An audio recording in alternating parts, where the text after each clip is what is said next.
আসসালামু আলাইকুম। সবাই কেমন আছেন? আশা করি সবাই অনেক ভালো আছেন। আসরের নামাজের অসীম উপকারিতা, যা আপনি একবার জানলে কখনোই বাদ দিবেন না। প্রিয় ভাই ও বোনেরা, আসরের নামাজ ইসলামের 5 ওয়াক্ত নামাজের চতুর্থ নামাজ। এটি সূর্য ঢলে পড়ার পর থেকে সূর্যাস্তের আগ পর্যন্ত আদায় করা হয়।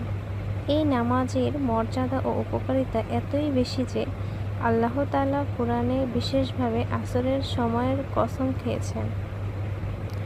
আল্লাহ বলেন, ওয়াল আসর ইন্নাল ইনসানা লাফি খুসর। অর্থ, শপথ আসরের সময়ের, নিশ্চয়ই মানুষ ক্ষতির মধ্যে রয়েছে। সূরা আল আসর। আসরের নামাজের কিছু মহান উপকারিতা রয়েছে, যেমন 1. রিজিক ও বরকতের দরজা খুলে দেয়। যে বান্দা নিয়মিত আসরের নামাজ পড়ে, আল্লাহ তাআলা তার রিজিক ও জীবনের বরকত দান করেন। দিন শেষে এই ইবাদত আল্লাহর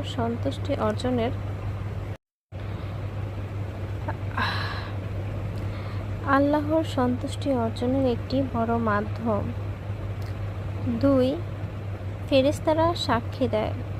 রাসূলুল্লাহ সাল্লাল্লাহু আলাইহি ওয়াসাল্লাম বলেছেন, ফজর ও আসরের সময় ফেরেশতারা একত্রিত হয়।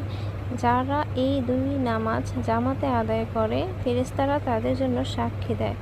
বুখারী ও মুসলিম। 3. কিয়ামতের কঠিন দিন থেকে রক্ষা। যে ব্যক্তি আসরের নামাজ হেফাজত করে পড়ে, কিয়ামতের দিনে সে নিরাপদ থাকবে।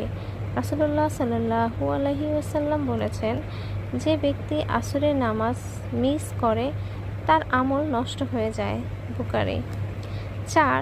জীবনের শৃঙ্খলা ও মন শান্ত রাখে। দিনের ব্যস্ত সময় এই নামাজ আদায় করলেই মন ও আত্মা প্রশান্ত হয়। এটি আমাদের দুনিয়ার কাজ ও আখিরাতের প্রতি আল্লাহর উপর নির্ভর করতে শেখায়।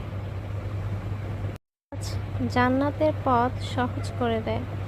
আসরের নামাজের মাধ্যমে বান্দা আল্লাহর সন্তুষ্টি অর্জন করে এবং জান্নাতের পথ তার জন্য সহজ হয়। প্রিয় ভাই ও বোনেরা, একটি নামাজের সময় অল্প, কিন্তু এর পুরস্কার চিরন্তন।